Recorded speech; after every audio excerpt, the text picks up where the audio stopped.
Hey again everyone, and welcome back to the channel for the next episode of our new figure showcase series, where we take a look at a new figure I'm adding into the collection.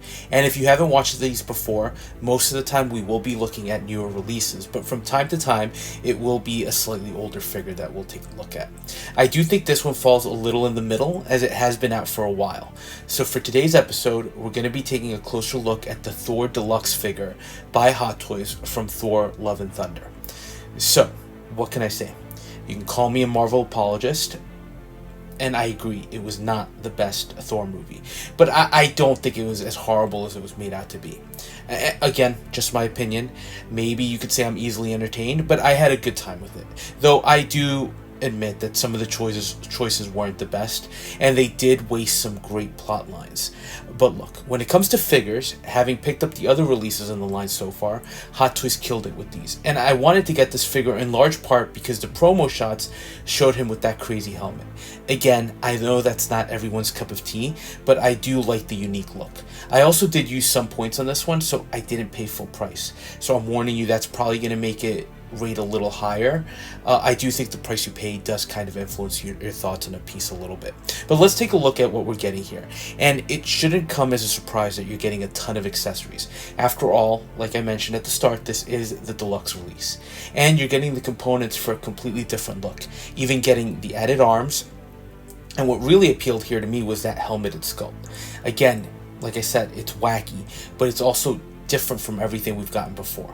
You also do get that alternate chest plate, as well as a ton of lightning effect accessories, and then the Zeus lightning bolt and Stormbreaker. So overall, a decent looking set with a lot of pieces, although you do realize quickly that most of it is taken up by those effect pieces. And of course you get the now standard hexagonal display base with the flight pole and a clamp. So nice overall set that does feel loaded for a release of this type. So now let's jump into the accessories, and we'll start with the additional hands. Not many, to be honest, but just the right number, including some gripping hands and some splayed out hands for a variety of posing options. And then you get the standard fists that come already placed on the figure. Look, they look great. Highlight here definitely the work on the gloves with the nice black wrapping, and then the blue and gold armored plate on the back, with the blue having an almost fabric-like texture to it. So overall, Hot Toys does these well, and it's something that we've come to expect, so nice to see them continue that here. Next, let's just take a quick look at the deluxe accessories, which are the swap out arms and then the additional chest plate for the armor. You'll also see this on the figure later on, but just figured it was worth taking a closer look. So for starters, the arms are the fully armored up versions with the gold. It's kind of a fabric in the movie. I guess it's meant to be armored plating, but it looks like a nice tight interwoven mesh that has a nice gold color to it, making them a little bit gaudy, to be honest. And the material, though, selection here is somewhat of a rubber sleeve that feels squishy to the touch, but lets you pose up well. Then the chest plate, from a design point of view, it's identical to the one on the figure, but it's just a different paint app, with the base version having blue as opposed to this one that has silver plates, combined with the blue, black, and gold armor. So it's a little busier. But for this figure, I think it works. Now next we get Stormbreaker, Thor's trusted weapon, and at this point, if you've gotten Thor figures that have been released since Endgame, Stormbreaker has been the standard issue weapon for him. Not much change here. Blade looks amazing with some nice weathering on the metal surface, as well as some engraved text throughout, and the nice detail work with Groot's arm, where you can see hints of the blade below. There is a light up feature here that requires button cell batteries to be placed. I've shown it with some of the other Thor figures, so I'm probably not going to showcase it here, but it does light the axe up and it makes it look great. Handle looks good. There are some exposed seam lines that aren't the best, but overall just solid piece of work here. And next we get Zeus's lightning bolt, which we previously got with the Valkyrie figure. Again, looks great. Does break apart in the middle to form two separate pieces. You can kind of pre-pose on all the hands. You can hide the seam line, though, usually by having the figure hold the piece right in the middle. Nothing crazy here. It literally looks like a yellow bolt of lightning, although it does have some slightly gold metallic hue to the paint. And then you get the yellow lightning pieces, although be warned, these tend to slide off, so they can get a bit annoying. The effects are a little bit different. Instead of just getting translucent yellow, we're seeing some transparent bits, but there's a chrome metallic aspect to it. Honestly, it does look a little cheap to me. And then of course we get to the tons of blue lightning effects. And in theory, these are things we've already seen before, starting with the Infinity War Thor, or that we've seen similar styles to. But it's basically the light up features on the chest, where each one of these essentially replaces one of the plates, and then you get effects that wrap around his gauntlet and Stormbreaker. So first thing I will say, I'm not sure why Hot Toys went in a slightly different direction here. Like with the yellow effects on the lightning bolt, here, Hot Toys abandoned some of that straight transparent material and added an almost ice-like chromed out look to the pieces. Only issue I have with that is that it takes away from the realism of these elements a little bit. And for some reason, again, it just feels like they belong with a cheaper toy. It's not to deny the work on the sculpts, because it's pretty impressive, but it's just an interesting direction for these, and I'm not sure I'm crazy about it, especially because there's so many of them. So it's going to be on the figure and on Stormbreaker, so at first glance, just not pieces I'm crazy about. So with all that out of the way, let's take a look at the figure, and we're going to start with the unmasked sculpt that looks pretty amazing. I do think it's a pretty fair likeness, and at this point, with all the Thors under their belt, Hot Toys should be getting him right. But look, the detail on the skin, just amazing. Sculpted hair is pretty good, and it's not as restrictive to posing as you might think, and I do like those loose strands of hair and braids he has going. It's an overall highly detailed look. The eyes look great, and they can be moved as well, so not much to complain about here. And if you look at the back of his head, again, the sculpt work here and fine detailing is just astounding. So at this point, it's clear Hot Toys knows what they're doing. As an added bit, this is connected to the neck magnetically, so no peg or post, which is also interesting. Not sure how Hot Toys have decided which figures get that feature, but just so you know, so again, really interesting element. But now we get to the reason I wanted this deluxe set, and that's the helmeted sculpt. It looks over the top. I'm not going to deny that. It doesn't look like any of the helmets we've gotten before, which was part of the appeal to me since it's a different look. And again, the whole suit is just over the top in this movie, as opposed to what we've gotten traditionally, which is the black and red or gray and red. But look, the helmet just really stands out. I think they did a good job replicating it here with the crazy pieces that jut out from the eyes and even the eagle that seems to be emerging from the forehead. It looks great.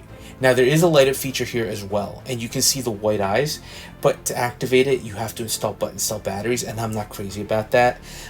There are also some lightning effects that socket into the eyes to give you a different look, and I think that's pretty cool. It's a fun look overall, and that's really what I'm gathering with the figures from this movie. And knowing the reception wasn't the best, I think that will impact how you enjoy these. But if you look at the figures themselves just visually, it's hard not to get a smile when you see them, because they do stand out. Now the rest of the figure looks awesome. If you like the blue, black, and gold look, that's prevalent throughout, from the armor to the gauntlets to the boots. It's very distinctive, and to me that's what helps make this stand out. It's so different that it just pops. Now you do get bare arms with this version. Again, posability is great, and even though they are rubbery, they look good with great paint applications. The gauntlets look nice too, and swapping the hands out is relatively easy. And the cape here isn't a drape cape. It is fully wired, but it works so well. And it does remind me of the cape we got with Moon Knight, in the sense that you can really go crazy with this one and have the figure look very dynamic. Pants themselves are a pleathery material, so that's not great, but they look good from an aesthetic point of view. My only issue is with the ankles at the boots. They have a rubber cuff where they connect to the leg armor, and I did notice that mine came a little bit mangled out of the box, and it just doesn't look that good, but you kind of have to really stare to find it.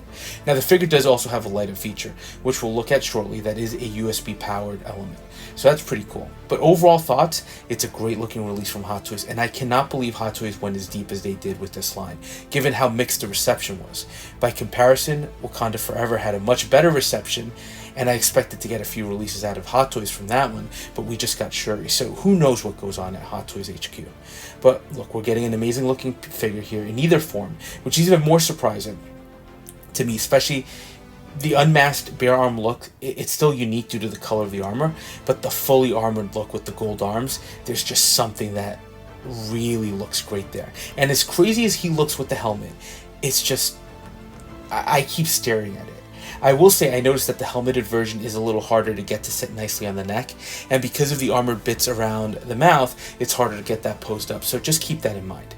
Now here's where I start to back up from what I said earlier, because of course, this being a review, I wasn't going to do all of the light effects and put in the batteries. I was going to show you just the lightning pieces on the figures. So Stormbreaker actually looks pretty insane.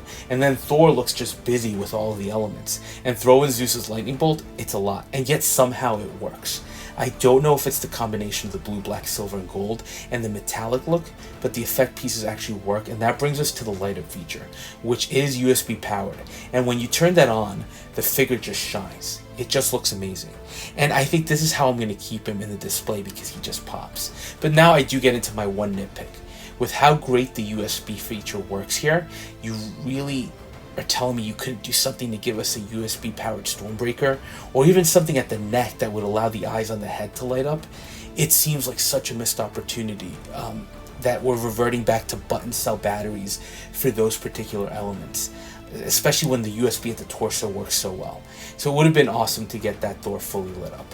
Look, at the end of the day, I have to say though, that's really my only nitpick here, because overall this is an amazing figure. I can't wait to complete the line with Mighty Thor, but this has to be one of my favorite releases from the line, which is crazy when you consider that this Thor in particular is not the best Thor appearance we've gotten in the MCU, but again, there's just something about the craziness and the wackiness of it that stands out. So again, I know it was very divisive. I know from a figure perspective, I can't complain at least. But I anticipate that if you might have a different opinion from me. So let me know your thoughts on this one. And as always, thanks for watching. And if you are enjoying the content, please consider dropping a like, comment, or subscribing. And we'll touch base on the next one.